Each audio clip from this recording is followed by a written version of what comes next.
তো একটা জিনিস এখানে দেখেন, এইটাকে কি বলে দেখেন, এটা কিন্তু ধান লাগানো আছে এটা দেখেন, আর এটা কিন্তু মেন আইল, আর পাশে ছোট্ট একটু আল আছে, এতে পারে পানি নেই।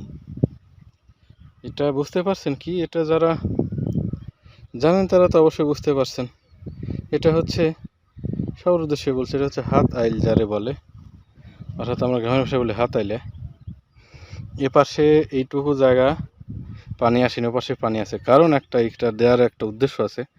এই মেন যে আইল আছে এটাতে অনেক সময় কাঁকড়ায় ফুটো করে, কাঁকড়া এবং বিভিন্ন পোকামাকড়ে ফুটো করে, তখন পানিগুলো নিচে নেমে যায়। এটা কিন্তু উঁচু জায়গা। এই দেখেন পাশের এটা কিন্তু পানি নেই। এটার একটা ভালো দিক আপনাদের দেখাচ্ছি। এটাতেও যদিও পাশের এটা আইল নেই এরকম, এটার হাত আইল বলে, কিন্তু এটাতে আছে। সামনে দুটার ডিফারেন্স দেখাচ্ছে আপনাদের। এটা কিন্তু পানি আছে, উঁচু জায়গা।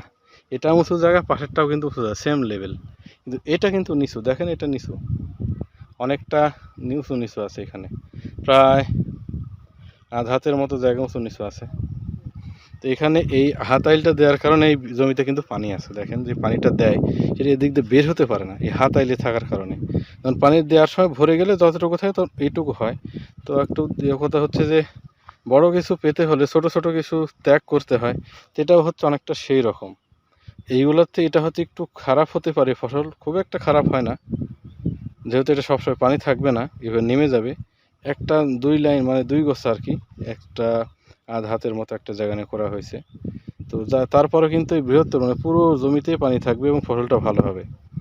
এই কারণে বলছি যে অনেক সময় বড় স্বার্থের জন্য ছোট ছোট কিছু স্বার্থ ত্যাগ করতে হয়। এটা একটা প্রবাদ বাক্যের মতো প্রচলিত আছে আর কি। তো যাই হোক, এটা দেখেন, এটা কিন্তু সেম, এটা কিন্তু হাত আইল নেই। এটাতে যেটা দেখালাম এই যে হাত আইল, এরকম হাত আইল কিন্তু এই জমিটাতে নেই। দেখেন এই জমিটাতে পানিও নেই।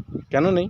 এইখানে এপাশে হাত আইল করার জন্যে পানিগুলো নেমে যেতে পারেনি নিচে এই আইলের ফাঁক ফোকর দিয়ে, কিন্তু এটাতে হাত আইলটা না থাকার কারণে এটায় এই পানিগুলো ফাঁক ফোকর দিয়ে বের হয়ে চলে গিয়েছে।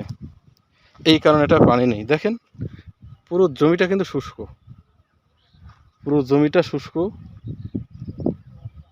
পুরো জমিটা। এটা কিন্তু অনেক বড় জমি, কিন্তু এই ছোট্ট একটু কষ্ট গাফিলতির জন্য না করে দেন পুরোটা প্যারা খাচ্ছে এখন। এখানে এই হাত আইলটা করতে গেলে এখন কিন্তু অনেক মুশকিল, অনেক গাছটাও ভালো থাকবে না, নষ্ট হয়ে যাবে, অনেক ঝামেলা হবে। তো কেন যে করেনি এটা বুঝলাম না, হয়তো সময়ের অভাব, অন্য কোনো কারণে।